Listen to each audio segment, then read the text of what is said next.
క్రీస్తునందు ప్రేమైనటువంటి దేవుని బిడ్డలారా, యేసుక్రీస్తు ప్రభువారు ఎమ్మాయి గ్రామంకు వెళ్తున్నటువంటి బాటసారులకు ఏ రీతిగా ప్రత్యక్షమయ్యాడో ఆ విషయాన్ని మనము యేసు ప్రభు వారితో నడవడం, తర్వాత రెండో విషయం యేసుక్రీస్తు ప్రభుని గురించి ఎంతవరకు వారికి అవగాహన ఉన్నదో యేసు ప్రభు వారిని అడిగి తెలుసుకోవడం. ఇప్పుడు మూడో విషయానికి మనము వచ్చాము. ఇప్పుడు ఇక యేసుక్రీస్తు ప్రభువు వారితో మాట్లాడుతూ ఉన్నాడు. ప్రియమైనటువంటి దేవుని బిడ్డలారా, అంటే యేసుక్రీస్తు ప్రభు మొట్టమొదటిగా వారిని అన్నటువంటి మాటను మనకు ఆశ్చర్యాన్ని కలగజేస్తుంది. ఏమంటున్నాడు అనంటే, ఇక్కడ లూకా సువార్త 24వ అధ్యాయము 25వ వచనం, అందుకాయన అవివేకులారా, ప్రవక్తలు చెప్పిన మాటలన్నింటినీ నమ్మని మందమతులారా. యేసు ప్రభు ఏమంటున్నాడు? అవివేకులారా, ఫూల్ అంటాం. ఫూల్ అంటే ఏంది? పిచ్చోడు అన్నట్టు. వివేకం లేనటువంటి వాడు, ఆలోచన లేనటువంటి వాడు, ఆలోచన లేకుండా మాట్లాడేటువంటి వాడు. మనం దేవుని యొక్క వాక్యములో రోమీలకు రాసినటువంటి పత్రికలో 1వ అధ్యాయం 14వ వచనంలో చదువుకుందాం. రోమీలకు రాసినటువంటి పత్రిక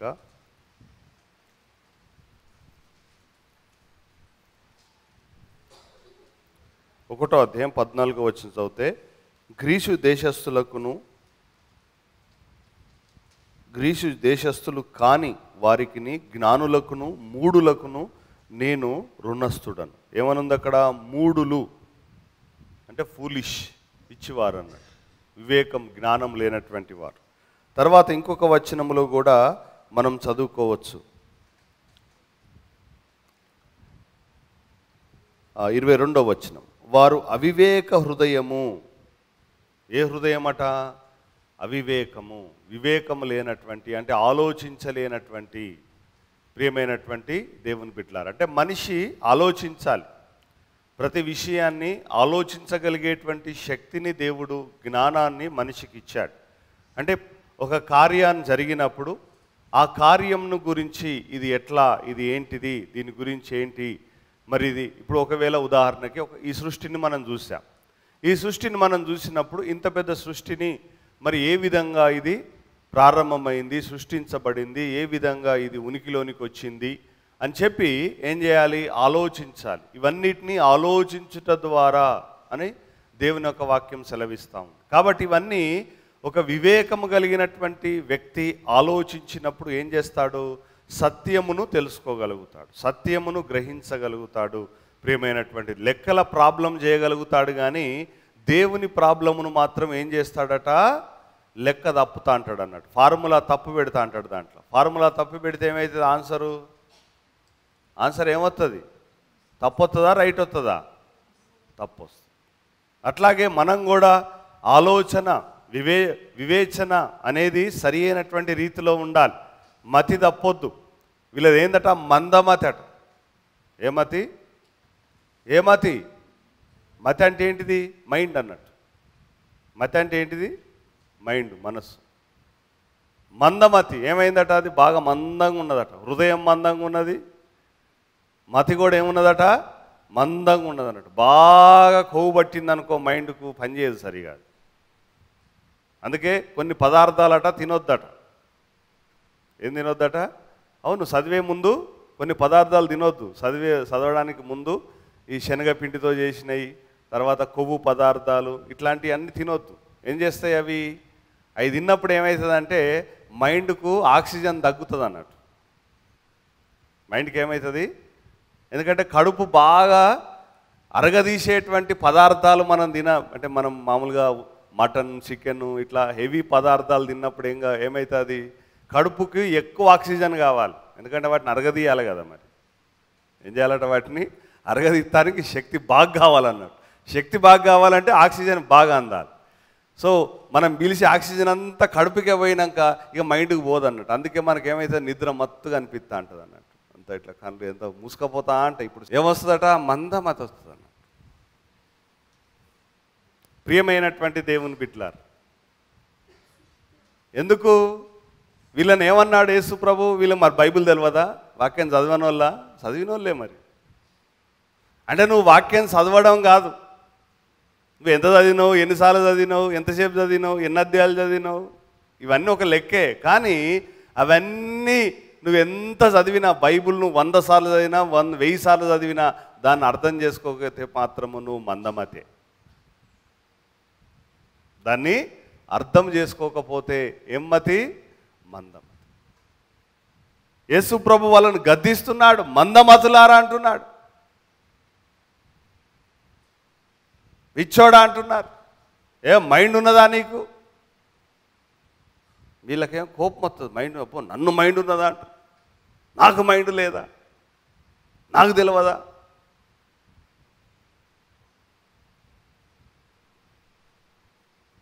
ఏదట నాకు లేదా మైండ్?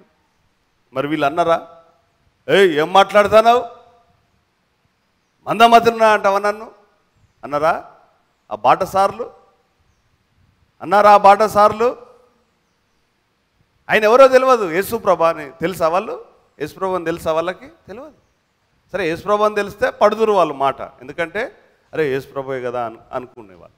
కానీ యేసుప్రభు అని తెలియదు వాళ్ళకి, ఎవరో బాటసారి, ఎవరో బాటసారి ఆయన. అంటే వారికి ఒక బాటసారి లాగానే ఉన్నాడు, వారితో నడిచే వ్యక్తిగానే ఉన్నాడు. కానీ వారిని ఏమన్నాడట? మందమతులారా అన్నాడు. ఇంకొక వాక్యము మనం దేవుని వాక్యములో చదివితే గలతీలకు రాసినటువంటి పత్రికలో, గలతీలకు రాసినటువంటి పత్రిక 3వ అధ్యాయము 1వ వచనములో కూడా మరి పౌలు వీళ్ళను ఏమంటున్నాడో మనం చదువుతాం.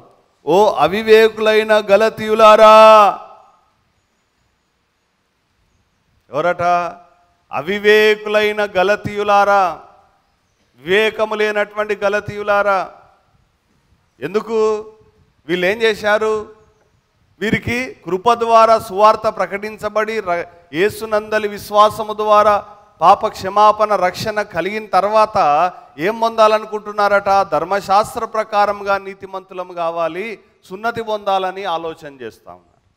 మరి అవన్నీ ధర్మశాస్త్రం ద్వారా, సున్నతి ద్వారా ఒకవేళ రక్షణ కలిగినట్లయితే మరి దేవుడు యేసు ప్రభువును పనిలేక పంపిండా ఈ లోకానికి? ఏం టైం పాస్ కాక పంపిండా? దేని కొరకు పంపిండు? మోషే టైం పాస్ అయితలే దేవునికి ఏం? మరి టైం పాస్ కాక పంపిండా? అంత ఘనంగా పరలోకాన్ని విడిచిపెట్టి, ఆ రాజ్యం అంతా, ఆ మహిమంతా విడిచిపెట్టి యేసు ప్రభువును కిందకు పంపి ఆయన ఈ అద్భుతాలు చేసి ఆ శిలువ మరణం అంతా ఆయన మీద మోపి ఆ శిలువ మీద మరణం పొంది తర్వాత తిరిగి లేచి ఇవంతా టైం పాస్ కొరకు చేసిండు. అది యేసు దేవుడు ఏమన్నా? కొద్దిగా ఆలోచన ఉన్నదా? మైండ్ ఉన్నదా? ఎవరికి? గలతీలకు. ఇప్పుడు రక్షణ అనేది ధర్మశాస్త్రం వలన కలిగినట్లయితే, ధర్మశాస్త్రం వలన మనం నీతిమంతులుగా తీర్చబడినట్లయితే, దాన్ని ఆ యొక్క నిబంధనకు గుర్తుగా ఒక సున్నతి అనేది వారి శరీరంలో వారు పొందాల్సినటువంటి అవసరం ఉన్నట్లయితే, మరి పాత నిబంధన ప్రకారమే దేవుడు రక్షణను కొనసాగించేవాడు. యేసు ప్రభును పంపాల్సిన అవసరం లేదు. అవన్నీ ప్రజలు చేయలేకపోతున్నారు. అవి పరిపూర్ణముగా పరిపూర్ణ సిద్ధిని మరి ప్రజలకు కలగజేయలేకపోతున్నాయి కనుక మరి తన కుమారుడైన యేసు క్రీస్తు ప్రభువును ఈ లోకానికి పంపి ధర్మశాస్త్రాన్ని ప్రజలు నెరవేర్చలేకపోతున్నారు కనుక మరి వారిని ఏం చేశాడు? ఆ యొక్క ధర్మశాస్త్రమును నెరవేర్చినటువంటి యేసుక్రీస్తు ప్రభు మీద మన పాప శిక్షను మోపి ఆయన యందలి విశ్వాసము, ఆయన రక్తమందలి విశ్వాసము ద్వారా మనకు రక్షణ అనుగ్రహించాడు. మరి ఈ విధంగా దేవుడు ఇంత గొప్ప రక్షణను అనుగ్రహించిన తర్వాత మళ్ళా మేము ధర్మశాస్త్రం పాటిస్తాం, మేము సున్నతి పొందుతాం, అది పరిపూర్ణం చేస్తుందట. యేసు ప్రభును వెంబడించే చేత కాదు కానీ ధర్మశాస్త్రాన్ని పాటిస్తారు. అంటే తమకు తాము నీతిమంతులుగా చెప్పుకోవడానికి. క్రియల వలన ఎవడు కూడా నీతిమంతుడుగా కాలేడు. నువ్వెన్ని ప్రపంచంలో ఎన్ని మంచి క్రియలు చేసినా నువ్వు నీతిమంతుడు నీతిమంతురాలు కాలేవు. కేవలం యేసునందు విశ్వాసము ద్వారా నువ్వు నీతిమంతుడుగా నీతిమంతురాలుగా తీర్చబడతావు. కాబట్టి ప్రియమైనటువంటి దేవుని బిడ్డలారా, ఇక్కడ దేవుని యొక్క వాక్యములో అవివేకులైనటువంటి, అంటే వివేకం ఆలోచన లేకుండా ఆలోచిస్తున్నటువంటి ఆ యొక్క గలతీయులను గద్దిస్తూ ఉన్నాడు. 3వ వచనంలో ఏమంటున్నాడు? మీరింత అవివేకులైతిరా, మీరు ఇంతగనంగా అవివేకముతో ఉన్నారా. ఎందుకంటే ఎందుకు అవివేకం అంటున్నాడు? 1వ వచనంలో మిమ్మును ఎవడు భ్రమ పెట్టెను, సిలువ వేయబడిన వాడనైనట్టుగా యేసుక్రీస్తు మీ కనుఎట ప్రదర్శింపబడెను కదా. ఎందుకు యేసు ప్రభు సిలువ వేయబడ్డాడో మీ ముందు కళ్ళ గట్టినట్టుగా నేను మీకు చెప్పాను కదా. మరి ఎందుకు మీకు ఇంకా భ్రమలో ఉన్నారు? చాలా మంది భ్రమలో ఉంటారు, ఏదేదో ఊహించుకుంటారు. ఏం ఊహించుకుంటారటమ్మా? ఏందేందో. వీళ్ళు కూడా ఈ బాటసార్లు కూడా ఏం ఊహించుకున్నారట? ఏదేదో ఊహించుకున్నారు యేసు ప్రభు గురించి. ఏమి ఊహించుకున్నారు యేసు ప్రభు గురించి? ఆయన రోమిలందరి మీద దావీదులాగా యుద్ధం చేసి ఎక్కడెక్కడ ఒక్కొక్కడిని నరికి చంపి పొడిచి పడేసి వాళ్ళ రాజ్యాన్ని సింహాసనాన్ని పడదోసి ఇజ్రాయేలు ప్రజలకు మళ్ళీ ఆయన సింహాసనం మీద కూర్చొని పెద్ద సైన్యం, రాజులు, మంత్రులు, కథా కార్ఖానా అంతా ఉంటుందని అనుకున్నారు. మొత్తం వీళ్ళ ఊహ వేరే, వీళ్ళ ఆలోచన వేరే. ఏందట? మీ ఆలోచనే వేరే ఉంటుంది అసలు. అదంతా అదొక టైప్ అన్నట్టు అంతా. అది ఏం ఆలోచన ఏందో మరి అది మీకే అర్థం కావాలి, నాకైతే అర్థం కాదు ఆలోచన. క్రీస్తునందు ప్రియమైనటువంటి దేవుని బిడ్డలారా, అందుకే కావచ్చు కొరింథీ సంఘంలో స్త్రీలు మౌనంగా ఉండాలి, మాట్లాడొద్దు అన్నాడు. ఇక వాళ్ళు మాట్లాడితే అసలు ఎట్లుండవు, అసలు మగవాళ్ళు మాట్లాడితేనే ఫుల్ కన్ఫ్యూజన్ ఉండదు ఆ సంఘం. ఇక వీళ్ళు మాట్లాడితే ఇంకెట్లుండదు అసలు. అందుకే ఆ సంఘంలో ఫుల్ సైలెన్స్ అన్నాడు. ఇక స్త్రీలు మౌనంగా ఉండాల్సిందే, మాట్లాడద్దు. ఏందో ఆ ఊహ, ఏందో ఆలోచన, మరి ఒకటి ఇడిచిపెట్టి ఏదో ఆలోచన చేస్తారు. ప్రియమైనటువంటి దేవుని బిడ్డలారా, వీళ్ళు కూడా ఆలోచన చేయాలి, సరి అయిన రీతిలో ఆలోచన అడగాలి దేవుణ్ణి. ప్రభువా, నా కళ్ళను తెరువు, నా మనసు తెరువు, నా ఆలోచనను సరిచేయి, వివేకం దయచేయి ప్రభువా, నాకు జ్ఞానం దయచేయి ప్రభువా. దేవుణ్ణి అడగాల మనం. అడిగినప్పుడు పరిశుద్ధాత్మ ద్వారా మనకు వివేకాన్ని, ఆలోచనను దేవుడు అనుగ్రహిస్తాడు. ఇజ్రాయేలు ప్రజలు ఆలోచనకర్తలు ఉన్నారు. అనేక ఆలోచనకర్తలు ఉండుట మంచిది. మరి ఆలోచనకర్త ఇజ్రాయేలు ఏ సమయంలో ఏం చేయాలనో వారికి సరి అయిన ఆలోచన ఇచ్చేటువంటి వారు ఉన్నారు. అంటే పరిస్థితులను చూసి గమనించి ఏది చేస్తే బాగుంటుంది అని ఆలోచించేటువంటి వారు ఉంటారు. కానీ అది బాగా నిప్పంటుకొని మండుతుందంటే కొంతమంది ఏం ఆలోచన చేస్తారు? ఒక్కసారి కిరోసిన్ పోతే మొత్తం మండిపోయి కాలిపోతుందిగా, మంట ఆరిపోతుందిగా అని ఆలోచన చేస్తారు. ఒక్కొక్కరేమో ఈ మంట ఎట్లా ఆర్పాలంటే వీళ్ళేం ఆలోచన, ఒక్కసారి దాంట్లో కిరోసిన్ పోతే ఒక్కసారి మొత్తం కాలిపోతుంది, ఏం మంటే ఉండదు, చల్లారిపోతుంది అని ఇట్లా ఈ టైప్ ఆలోచన చేసేవారు. చదివినటువంటివి, జరిగినటువంటి సంఘటనలను ఆలోచించగలిగి దాన్ని పోల్చి లేఖనాల్లో దాని గురించి చెప్పబడినటువంటి విషయాలను తెలుసుకోవాలి. ఒక నిర్ణయానికి, ఒక ముగింపుకు, కంక్లూజన్ అని అంటాం దాన్ని. అంటే ఒక ముగింపుకు అనేది రావడం నేర్చుకోవాలి. ఏది పడితే అది ఆలోచన చేయొద్దు. మనం సరి అయినటువంటి రీతిలో ఆలోచన చేసేయగలిగేటువంటి ఆలోచన మనకు ఉండాలి. తర్వాత ఇంకా యేసుక్రీస్తు ప్రభు పౌలు తిమోతికి రాసినటువంటి మొదటి పత్రికలో 6వ అధ్యాయము 9వ వచనములో దేవుని వాక్యం. అంటే ఎందుకు ఇక్కడ వివేకం ఎట్లా మనం కోల్పోయామో చూస్తూ ఉన్నాం. ప్రియమైనటువంటి దేవుని బిడ్డలారా, ఇక్కడ గ్రీకులేమో ఏం చేశారు? వాళ్ళు ఊహించుకున్నారు, సృష్టిని బదులుగా, సృష్టికర్తకు బదులుగా సృష్టమును ఆరాధించడం చేసి వివేకాన్ని కోల్పోయారు. గలతీయులేమో యేసు ప్రభు రక్షణను విడిచిపెట్టి ధర్మశాస్త్రము ద్వారా నీతిమంతులం అవుదామని ఆలోచన చేశారు. తర్వాత తిమోతికి రాసినటువంటి మొదటి పత్రిక 6వ అధ్యాయం 9వ వచనములో మనం చదివితే, ధనవంతులగుటకు ఆపేక్షించువారు శోధనలోను, ఉరిలోను, అవివేకయుక్తములను, హానికరములనై అనేక దురాశలలోనూ పడుదురు. చూడండి, ఇక్కడ ఏమని రాయబడినదంటే, ధనవంతులు కావాలి అనేటువంటి ఆశ నిన్నేం చేస్తుందంటే వివేకము లేకుండా చేస్తుంది. వివేకం. ఈ యొక్క ధనము సంపాదించాలి, ఉద్యోగం సంపాదించాలి, ఎట్లయినా ఉద్యోగం సంపాదించాలి. అరే అందరు లంచాలు ఇస్తానట, మనం కూడా లంచం ఇచ్చి ఉద్యోగం సంపాదించాం. ఇదేందట, ఉద్యోగం సంపాదించాలి, ధనం సంపాదించాలి. కాబట్టి మరి దేవుడు ఏం చెప్తాడు, లంచం ఇవ్వద్దని చెప్తాడు, వీళ్ళు లంచం ఇవ్వబట్టి. ఇది ఆలోచన చేయరు. క్రీస్తునందు ప్రియమైనటువంటి దేవుని బిడ్డలారా, కాబట్టి ఇక్కడ ధనము ఏం చేస్తుందంటే మనిషిని ఒక రకమైనటువంటి అవివేకములోనికి నెట్టేస్తుంది. డబ్బు ఆశ, డబ్బు సంపాదన. అంటే ఏం చేస్తున్నారు ఈ రోజుల్లో అనేక మంది, అంటే దైవికంగా కూడా బైబిల్ ఇట్లా చెప్పింది, మనం ధనవంతులుగా ఉండాలి, మనం పెద్దగా ఉండాలి, మనం గొప్పగా ఉండాలి, ఇది ఉండాలి, అది ఉండాలి. నువ్వు గొప్పగా ఉంటే ఉండు, మళ్ళీ బైబిల్ని ఎందుకు దాన్ని ఆధారం చేసుకుంటావు నువ్వు చేసే పనులకు? ప్రియమైనటువంటి దేవుని బిడ్డలారా, ఆ విధంగా నీ కొరకు మలుచుకోకు. దేవుడు మనమేదో పేదవారిగానో లేకపోతే మనం ఇంకేదో ఉండాలా, ఇట్లా దేవుడు మనం విశ్వాసులంగా ఉండాలని దేవుడు కోరుకుంటాడు. మనం అంతం వరకు సహించి రక్షణలో నిలిచి ఆయన రాజ్యంలో చేరాలనేదే దేవుడి ఉద్దేశం. ఈ లోకంలో నీకు ధనం ఉండొచ్చు, ఉండకపోవచ్చు, కానీ ఆ ధనం అనేది విశ్వాసాన్ని కోల్పోయే విధంగా చేయొద్దు. ఆ ధనం అనేది ప్రార్థన తక్కువ కావద్దు. ఆ ధనాన్ని బట్టి నీ ఆత్మీయ జీవితము, నీ నీతివంతమైన జీవితం అనేది చెడిపోవద్దు.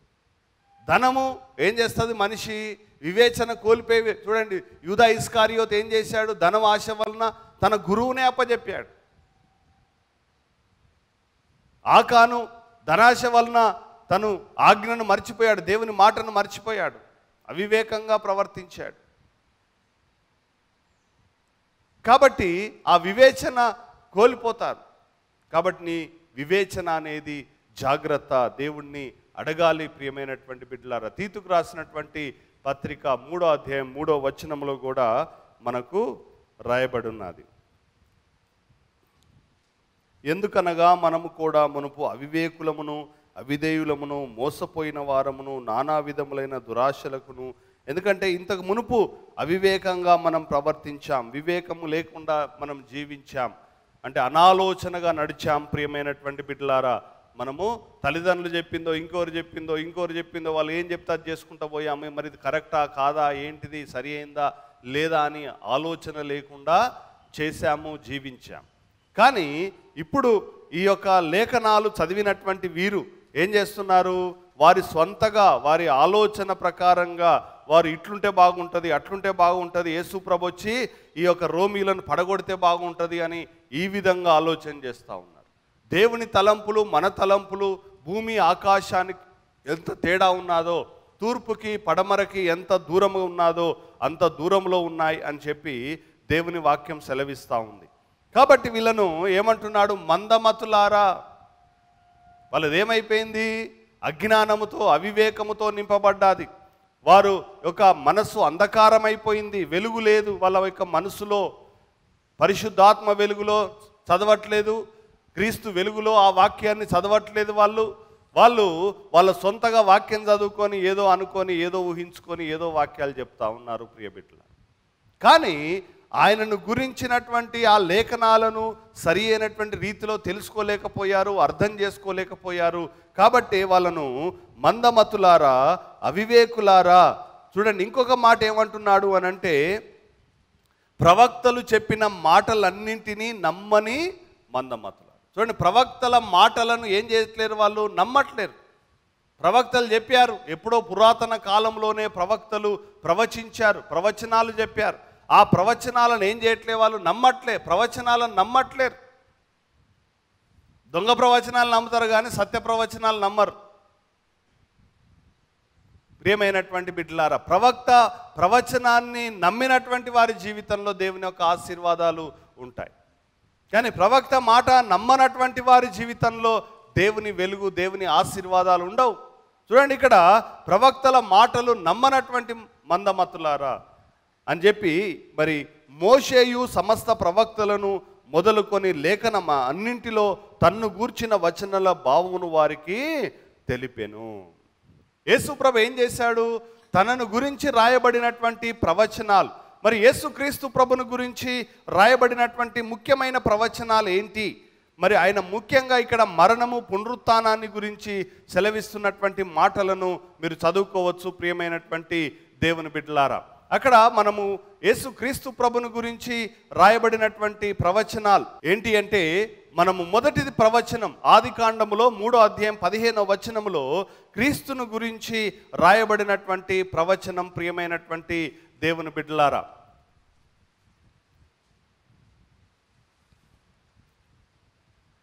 మనము ఆదికాండములో 3వ అధ్యాయం 15వ వచనములో అక్కడ నీవు అతని మరి కాలును కరవబోతావు, కాటు వేయబోతావు, అతడు నీ తల మీద కొట్టును అని చెప్పి మొదటి ప్రవచనం క్రీస్తుని గురించి రాయబడ్డది. మరియు నీకును స్త్రీకిని నీ సంతానమునకును ఆమె సంతానమునకు వైర్యము కలుగజేసేదను, అది నిన్ను తల మీద కొట్టును, నీవు దానిని మడిమి మీద కొట్టుదు అని చెప్పాను. చూడండి, ఇక్కడ అంటే యేసుక్రీస్తు ప్రభు శిలువ మీద మరణమును గురించి మొదటి ప్రవచనాన్ని, ఈ లేఖనాన్ని వాళ్ళు గ్రహించలేకపోయారు. ప్రియమైనటువంటి దేవుని బిడ్డలారా, కాబట్టి ఇది ఈ క్రీస్తును గురించినటువంటి మొదటి ప్రవచనం. తర్వాత రెండవది, మనము దేవుని యొక్క వాక్యములో యెషయా గ్రంథం 53వ అధ్యాయములో యేసుక్రీస్తు ప్రభుని గురించి మొత్తం ఆయన శిలువ మరణాన్ని గురించి ఉన్నటువంటి ప్రవచనం యెషయా ప్రవక్త సెలవిస్తూ ఉన్నాడు. తర్వాత జకర్యా గ్రంథం 12వ అధ్యాయం 10వ వచనములో, ఎందుకంటే యెషయా 53 అందరికీ తెలుసు కాబట్టి నేను దాన్ని చదవట్లేదు.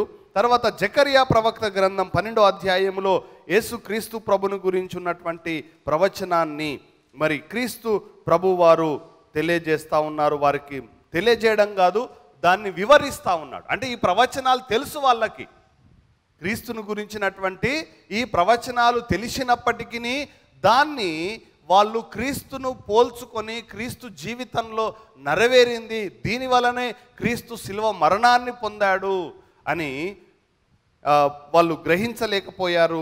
ప్రియమైనటువంటి దేవుని బిడ్డలారా, 12వ అధ్యాయము 10వ వచనములో, దావీదు సంతానం వారి మీద యెరూషలేము నివాసుల మీద కరుణ నొందించు ఆత్మను విజ్ఞాపన చేయు ఆత్మను నేను కృమ్మరింపగా వారు తాము పొడిచిన వాని మీద దృష్టి ఇంచి. చూడండి, తాము పొడిచినటువంటి వాని మీద అంటే క్రీస్తుకి ఆ మరణము సంభవిస్తుంది. ఆ యొక్క మడిమెను కరవబోతాడు అన్నప్పుడు అంటే క్రీస్తుకు ఆ మరణం అనేది సంభవిస్తుంది.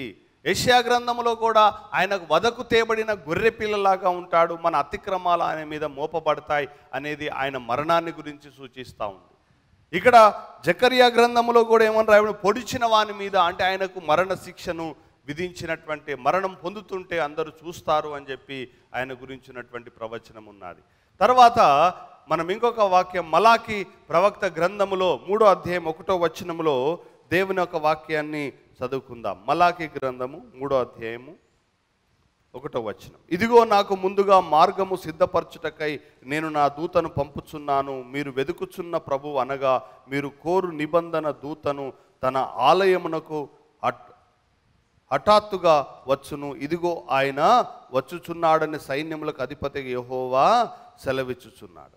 చూడండి, ఆయన యొక్క ఆలయములోనికి ఆయన కోరు నిబంధన దూత అంటే దేవుడు కోరుకున్నటువంటి నిబంధన దూత యేసుక్రీస్తు ప్రభు. నూతన నిబంధనను యేసు ప్రభు ద్వారా దేవుడు స్థాపిస్తూ ఉన్నాడు. ప్రియమైనటువంటి బిడ్డలారా, ఈ రీతిగా మరి దేవుడు తన యొక్క తనను గురించి రాయబడినటువంటి ప్రవచనాలను మరి అంతే జకర్యా గ్రంథం 13వ అధ్యాయం 7వ వచనంలో చదువుకోవచ్చు. కీర్తనల గ్రంథము 16వ అధ్యాయం 9 నుంచి 11, తర్వాత 22వ వచనం, మరి 69వ వచనం. యెషయా గ్రంథము 52 14 నుంచి 53 వరకు కూడా చదువుకోవచ్చు. ఇవన్నీ మరి తర్వాత సంఖ్యాకాండము 21 6 నుంచి 9, కీర్తన గ్రంథము 16వ కీర్తన 10వ వచనం, ఇవన్నీ ఇర్మియా గ్రంథములో, దానియేలు గ్రంథములో, ఇవన్నీ కూడా యేసుక్రీస్తు ప్రభుని గురించి రాయబడినటువంటి ప్రవచనాలు ఉన్నాయి. మరి ఇన్ని ప్రవచనాలను ఏం చేశాడట యేసుక్రీస్తు ప్రభు? వారికి చెప్పడం ప్రారంభించాడు. ఆ ప్రవచనాన్ని ఎత్తడం, ఇదిగో క్రీస్తుకు ఈ ప్రవచనాన్ని బట్టి ఈ రీతిగా సంభవించింది. ఆయన మోషే గ్రంథములో నుండి, ప్రవక్తల గ్రంథములో నుండి ఆయన చెప్పాడు. ఇక్కడ మరి పాత నిబంధన గ్రంథాన్ని మరి యూదులు 3 భాగాలుగా విభజిస్తారు. కీర్తనల గ్రంథం, ప్రవక్తల గ్రంథము, తర్వాత ఈ యొక్క కీర్తనల మోషే ధర్మశాస్త్రం, తోరా, కెతుబీం, నెబీం. ఈ విధంగా అంటే ముఖ్యంగా ఈ యొక్క కెతుబీం అనేది రైటింగ్స్, అంటే వ్రాతలు, కీర్తన గ్రంథాలు ఉంటాయి అందులో. తర్వాత మరి ఇతర ఎస్తేరు గ్రంథం అని, తర్వాత నెహెమియా, తర్వాత ఎజ్రా గ్రంథం, రూతు, ఇవన్నీ కూడా ఈ యొక్క భాగములో నింపబడ్డాయి. కాబట్టి వాళ్ళు ఆ 3 భాగాలను 44వ వచనం లూకా సువార్త 24వ అధ్యాయం చదివితే అక్కడ మోషే, ప్రవక్తలు, కీర్తనలు 3 ఉన్నాయి. కానీ ఇక్కడ కీర్తన గ్రంథాలని కూడా వాళ్ళు కొన్నిసార్లు ప్రవక్తల గ్రంథాల్లో మరి కలుపుతూ ఉంటారు. ఎందుకు అనంటే అవి రాసినటువంటి వారు కూడా దేవుని ఆత్మతో నింపబడి ప్రవచనాపూర్వకంగా రాసినటువంటి వారు కాబట్టి వాళ్ళు ప్రవక్తలుగా ఎంచుకొని వారిని కూడా ఆ ప్రవక్తల గ్రంథాల్లో చేర్చారు. కాబట్టి ఇక్కడ యేసు ప్రభు కీర్తనలను ముట్టుకోలేదని కాదు, ఆ అన్ని గ్రంథాల్లో తనను గురించినటువంటి విషయాలను ఆయన చెప్పాడు, వారికి ఆలోచనను కలగజేశాడు. ప్రియమైనటువంటి దేవుని బిడ్డల, కాబట్టి ఈరోజు నువ్వు వాక్యాన్ని నీ ఊహ ప్రకారంగా నువ్వు అనుకున్నట్టుగా మరి దాన్ని మలుచుకొని, ఇదిగో ఈ వాక్యం ఇట్లున్నది, నా గురించి ఇట్లున్నది, ఇది ఇట్లున్నది అని చెప్పి నీ అంతటా నీవే ఆ వాక్యాన్ని మలుచుకొని ఆలోచన చేసుకొని సమర్థించుకోవడం కాదు. క్రీస్తు ఆ వాక్యాన్ని ఏ రీతిగా మనకు చెప్తూ ఉన్నాడో, ఏ రీతిగా మనకు ఆలోచన ఇస్తూ ఉన్నాడో మనం తెలుసుకోవాలి. దాని ప్రకారంగా మనం ఆలోచించాలి. చూడండి, ఇక్కడ వీళ్ళు ఎంత చక్కగా ఆలకిస్తూ ఉన్నారో, యేసు ప్రభు చెప్తా ఉంటే ఆ వాక్యాలను వారు గ్రహిస్తూ ఉన్నారో. ప్రియమైనటువంటి బిడ్డలారు, అంటే ఇంతకు మునుపు ఉన్నటువంటి వారు ఊహ, వారి ఆలోచన అంతా పక్కన పెట్టారు. అట్లెట్లయితుంది, అట్లా కాదు కదా, మరి ఇట్లా ఉన్నది కదా అని ఎదురు క్వశ్చన్ లేలే వాళ్ళు యేసు ప్రభుకి. యేసు ప్రభువును అంటే ఆ బాటసారికి ఎదురు ప్రశ్న లేదు, వారు ఎదురు అడగలేదు, డౌట్లు పెట్టలేదు. అట్టెట్లయితుంది, ఆయన అట్లా చనిపోద్దు కదా, మరి దావీదులాగా ఉండాలి కదా, పడిపోయిన దావీదు గుడారాన్ని నిలబెడతా అన్నాడు కదా అని చెప్పి ఇంకో ప్రవచనాలను ఎత్తి మరి చూపలేదు. కానీ యేసుక్రీస్తు ప్రభు ముఖ్యంగా ఏమున్నది అక్కడ, ఇలాగూ శ్రమపడి మరణం పొందడా అని రాయబడి ఉంది. అంటే ఆయన శ్రమ పొందినటువంటి దాన్ని, ఎందుకంటే వీళ్ళకి మెయిన్ ఆటంకం ఏంటంటే ఆయన శ్రమపడి మరణం పొందింది ఆయన వీళ్ళకి ఆటంకంగా ఉంది.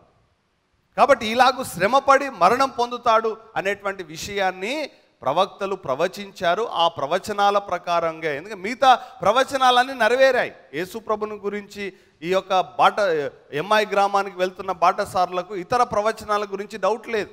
ఎందుకంటే ఆయన జన్మను గురించి మత్తయి సువార్తలు మనం చదివితే చాలా ప్రవచనాలను పాత నిబంధన గ్రంథంలో నుంచి ఎత్తి చూపి ఆయన రాశాడు.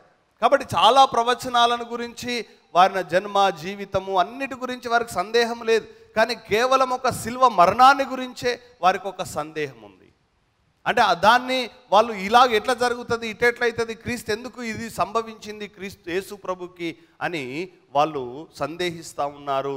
వారు ఆలోచిస్తూ ఉంటే అప్పుడు మీరు ప్రవక్తల మాటలను నమ్మనటువంటి మందమతులు, అవివేకులు, మీరు వివేకం లేనటువంటి వారు. అంటే కొన్నే వారికి అనుకూలమైన ఏమో తీసుకుంటున్నారు, వారికి నచ్చని ఏమో తీసుకోవట్లేదు. ఎందుకంటే శిలువ మరణం నచ్చలేదు కాబట్టి, అది శాపగ్రస్తమైంది కాబట్టి అది దాని గురించి వేరే తీరుగా వాళ్ళు ఆలోచించడం ప్రారంభిస్తున్నారు. కాబట్టి ప్రియమైనటువంటి దేవుని బిడ్డలారా, మరి అన్ని ప్రవచనాలు ఆయన నెరవేరినప్పుడు ఇది ఒక్కటి తప్పుతుందా? తప్పదు. అందుకే వాళ్ళని అవివేకులు అన్నాడు, మందమతులు అన్నాడు. అప్పుడు నమ్మనటువంటి ప్రవక్తల ప్రవచనాలను నమ్మట్లేరు వారు. ఈరోజు మనిషి జీవితం కూడా అవివేకముతో, ప్రవక్తలు నమ్మనటువంటి మందమతితో ఉండి ఈ దేవుని వాక్యమును తమను ఇష్టానుసారంగా మలుచుకునేటువంటి వారుగా ఉంటున్నారు. కాబట్టి అలాంటి జీవితాన్ని మనం కలిగి ఉండకుండా వివేకమును కలిగి ప్రభు మనకు బోధిస్తున్నప్పుడు ఆయన ఏం బోధిస్తున్నాడో దాన్ని అంగీకరించే మనస్తత్వం మనలో ఉండాలి. వారు ఏ మాత్రం కూడా సందేహించలేదు. నువ్వు సిలువ మోయాలంటే, అమ్మా నాకు కష్టం, నేను మోయలేను, నాకు చాలా బాధ, అమ్మో అట్లాంటిది నాకొద్దు, నా వల్ల కాదు అని ఏందట, మనిషికి కష్టం వద్దు, బాధ వద్దు, ఓ మాట వద్దు, ఓ ఇబ్బంది వద్దు, ఏం పడొద్దు, హాయిగా ఫ్రీగా జీవించాలి. ఏం జీవించాలట? ఫ్రీగా, కష్టం లేకుండా, నష్టం లేకుండా ఫ్రీగా జీవించాలి. అలాంటి జీవితం కాదు మనకు ఉండాల్సింది.